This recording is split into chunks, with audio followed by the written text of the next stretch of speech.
Chris is here to claim the court maximum of £5,000 for missed car payments and various other amounts accrued when subleasing a car to his brother-in-law.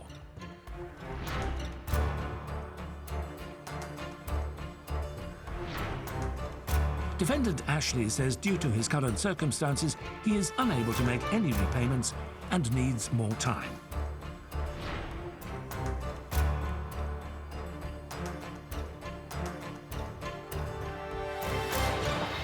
Now, do I have Chris here? You do, yes. Splendid. And is it Ashley? Yes. Now, how is it that you know Ashley, Chris? It's my brother-in-law. Two of you are close. He married your sister, yes? You've brought him to court today to sue him, I have to say. Rather complex matter over a car, correct? That's correct, yes. How much are you suing him for? Roughly about 8,000. You are indeed. Now, here's the thing about money. Money can get in the way of family, correct, Ashley? Yes. Now, when I say that you were close and he was close to his family, what effect has this case had on your relationship? Oh, we just don't speak anymore. We've not spoke since. Now, that has a very serious implication. Yeah. You got children? 3. Hard-working man, correct? Correct. Now, as a dad of 3, it's quite nice to have an uncle about, yes? Especially a decent one. True. When was the last time you saw your nieces and nephews? About 3 months ago. Is that because of this? It says yes. What do you mean? Just a total disregard for everything that has accumulated from having the vehicle. Now, Chris, what's your job? My job's an electrician. The thing about electricians is that they can make a lot of money if they work very hard. You're very hard-working, correct? Yeah. What about you, Ashley? What do you do? A labourer and electrician. You do both. Now, you're a labourer and an electrician because you're not yet a qualified electrician. Are you in the process of getting the relevant qualifications? Yeah. Is he? Yes. Good. I'm pleased to hear it. Your business found itself in considerable difficulty, correct? That's correct, yes. Can you explain to me why, sir? Due to bad payers, people not paying on time, people not paying on time when you owe the money out. You've already paid out the money to the staff that you've got on the jobs.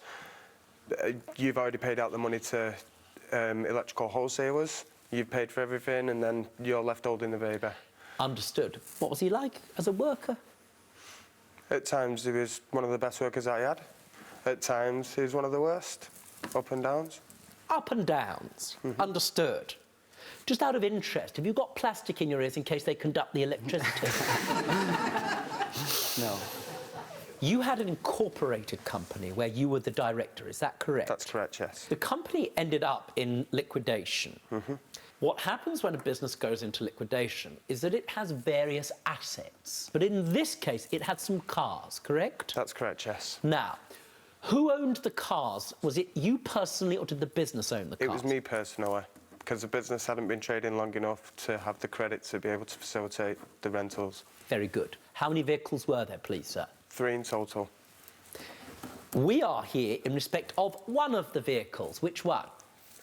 It was the Mercedes. One that you would want to keep or only lend to somebody who could afford to keep up the repayments, correct? That's correct. You'd want to be very careful that you only lend it to a sensible person who could do such a thing. Correct? That's correct, yes. Now, here's your problem, sir.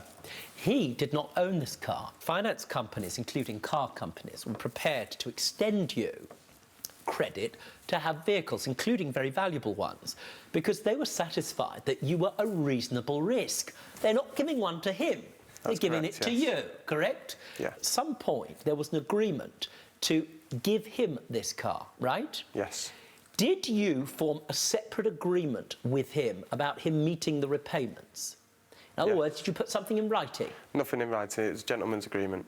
A gentleman's agreement? Yes. How useful is that compared to a fart in a spacesuit?